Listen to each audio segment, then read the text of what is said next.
hablaremos del andar del sol y contaremos cómo en algunos mitos se cometieron transgresiones en el desplazamiento de este astro. Dioses o mortales poderosos consiguieron manejar los movimientos solares a su gusto. Así que vamos a ver algún caso. La historia de Israel, que sigue a la muerte de Moisés, está dominada por la figura de Josué. Moisés lo nombró sucesor para que condujera finalmente a su hueste a la tierra prometida y la conquistara. Josué era un guerrero muy valiente. Cuentan que Josué había hecho alianza con los habitantes de Gabaón. Junto con ellos, Josué iba a luchar contra Adonisedec, que era el rey amorreo de Jerusalén, que ciertamente se oponía a la llegada de los fugados de Egipto. Adonisedec se asustó. Gabaón era una ciudad importante que de ningún modo debía aliarse a los hombres de Josué. Adonisedec y los amorreos atacaron entonces Gabaón para destruirla. Josué ayudó a los gabaonitas, pero lo hizo de manera milagrosa. Primero, rogó a Dios que hiciera caer un granizo terrible sobre los amorreos con toda exactitud, ¿no? Y cayó el granizo.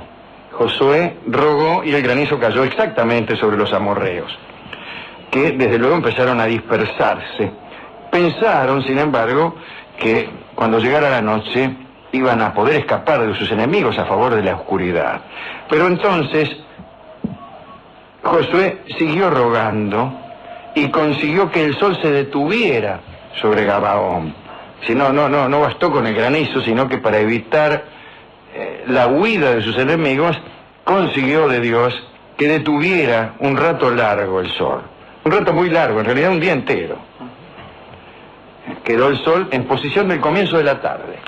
Ahí se quedó 24 horas. Y al otro día siguió. ¿Entienden? Se quedó a las 2 de la tarde el sol. Sí. Dice, muy bien, acá se queda el sol, extermina a los amorreos. Muy bien. Al otro día, recién a las 2 de la tarde, dice, bueno, ahora sigo viaje, aprovechando que estoy acá. Una economía, aún en los milagros. Bien. Desde luego los guerreros de Josué tuvieron tiempo y luz para encontrar y matar a los amorreos perturbados primero por la espesa lluvia de piedras del primer granizo y luego por esta inexplicable pereza solar. Voltaire cuenta que en Israel se produjo en verdad 2 veces la manipulación del sol. La otra es la que sigue. Textos rabínicos y el Antiguo Testamento, más precisamente el Libro de los Reyes, hacen referencia al rey Ezequías, que gobernó, según se cree, aunque esto no lo dice estas fuentes, entre los años 715 y 687 a.C. Ezequías tenía un profeta llamado Isaías, y una vez el profeta le dijo a su rey: «Oh rey, pon en orden vuestros asuntos porque moriréis pronto». Entonces el rey Ezequías lloró muchísimo. ¡Oh, qué barbaridad, cómo me voy a morir! Y lloró tanto que conmovió a Dios. Y Dios hizo entonces que el profeta Isaías le comunicara un cambio de planes.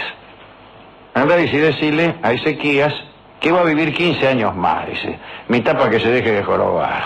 Llora. No lo podía aguantar. Sí, dice que va a vivir 15 años más y que se calle. El rey se alegró. Naturalmente, ¿no? Porque vino Isaías y dice, me manda a decir Dios que vas a vivir 15 años más. Bueno. Pero después le preguntó al profeta si podía tener una señal para saber que eso así sucedería. Isaías, que estaba en permanente contacto con Dios, como algunos técnicos de fútbol, le hizo a Ezequías la siguiente propuesta. Bueno, dice, ¿quieres que la sombra del sol se adelante como señal de que verdaderamente vas a vivir 15 años más? Y Ezequías le dijo que era fácil que la sombra avanzara. Dice, yo deseo que el sol retroceda, dijo Ezequías. Como corroboración de que voy a vivir 15 años más. Adviértase que es mucho más milagrosa la señal que el milagro central. El milagro subsidiario, que no es otra cosa que una certificación, que un certificado del milagro central, es mucho más cataclísmico que el milagro central. Primer milagro, vas a vivir 15 años más. Es un milagro, sí, pero bueno, pero no es un gran milagro. Conozco muchas personas que han vivido 15 años más.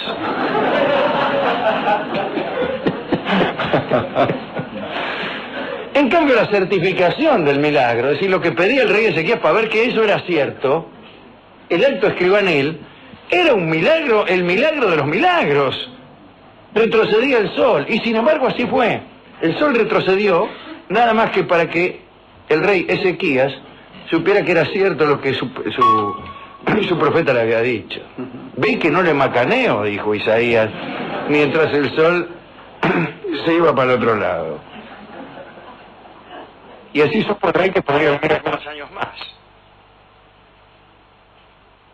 Queremos cortar Zeus junto a Almenas, recuerda, ¿no? Que para poder disfrutar de una larga jornada amorosa con Almenas, el dios dio orden de que el sol no saliera por 3 días completos y ahí estuvo.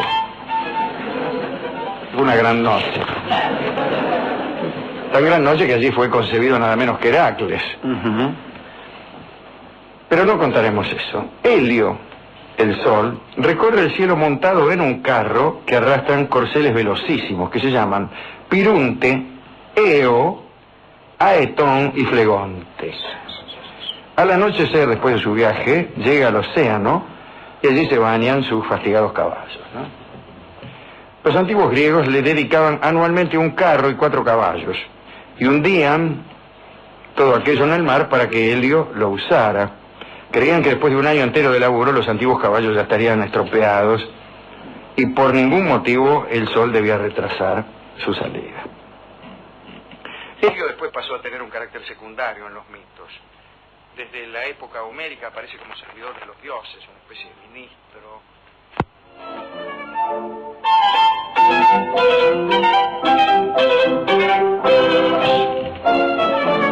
¿Ha sucedido algo? No, bien.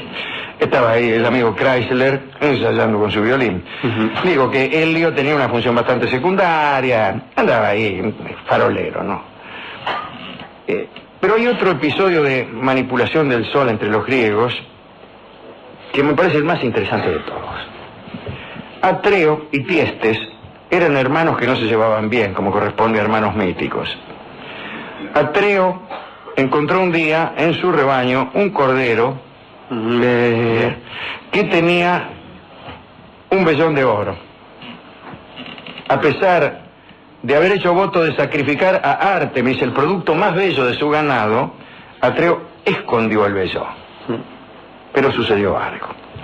La mujer de Atreo, que andaba con Tiestes, la mujer de Atreo andaba con el hermano de Atreo, con Tiestes. Con el cuñadito. Con el cuñado, la más vulgar el más vulgar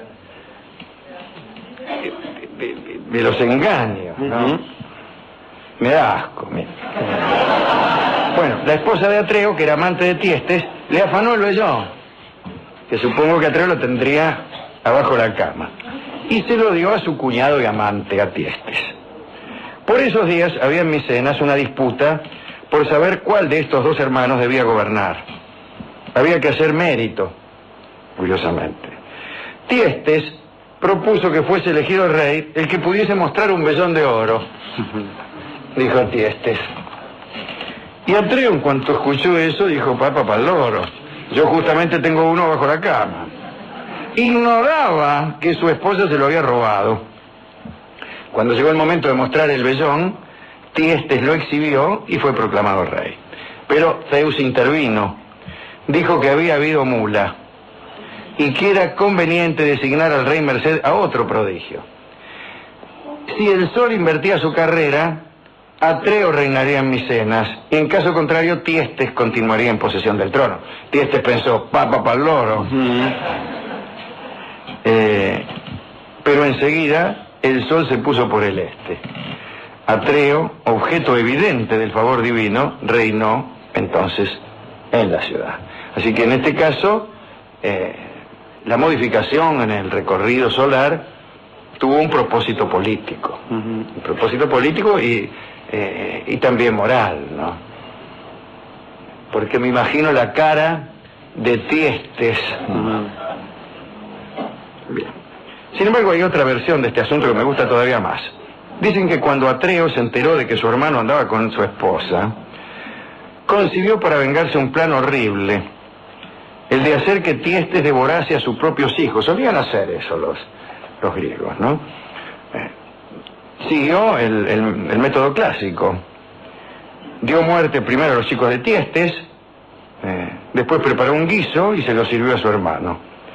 Tiestes supo demasiado tarde lo que se le había servido y huyó de Micenas para vengarse más tarde, en otro tiempo y en otra historia, en otra tragedia. Cuentan que Helio, que todo lo ve, aquí está el sol otra vez, horrorizado por aquel hecho, retrocedió en su carrera y que incluso aquel día, por un ratito, quedó sin luz. Así que en un caso es la restitución de un político engañado en los procedimientos electorales. Y por el otro es el horror ante la vulgaridad de un engaño perpetrado con nada menos que con el cuñado, ¿no? Sí. Fíjese qué curioso que la segunda infracción aparece en la historia como mucho más terrible que la primera. Los tiempos han cambiado. La primera infracción sigue siendo desdorosa y casi generalmente provocadora de guerras civiles, ¿no? Una trampa electoral. En cambio, andar con el cuñado no produce grandes consecuencias. Ni menos todavía con la cuñada. Bueno. ¿A quién quiere dedicar usted estas pequeñas alteraciones en la trayectoria solar? Que ya no se producen, ¿eh? No. Ya no es como antes. No. Ya no es como antes. Los dioses casi no intervienen. Trayectoria de las de antes. Por eso se lo voy a dedicar a los 4 caballos, pobrecitos, que tenían que ir A los 4 caballos con el sol de Helio. quemándolo más o menos todo el tiempo y arrastrándolo durante un año. Yo se lo voy a dedicar, ¿sabe a quién? A Faetón, que no forma parte de esta historia, pero Ajá. que también alteró el recorrido del Sol. Faetón era un hijo de Helios, y un día se le subió al carro. Se le subió al carro y lo sacó él. Ajá, travesura de pibe. La travesura del pibe, pero amaneció y el tipo vio cómo manejan los chicos, ¿no? Con los caballos. Empezó, que de acá para allá, grandes alteraciones en la trayectoria solar, incluso así explicaban los griegos el carácter oscuro, el color oscuro más que el carácter,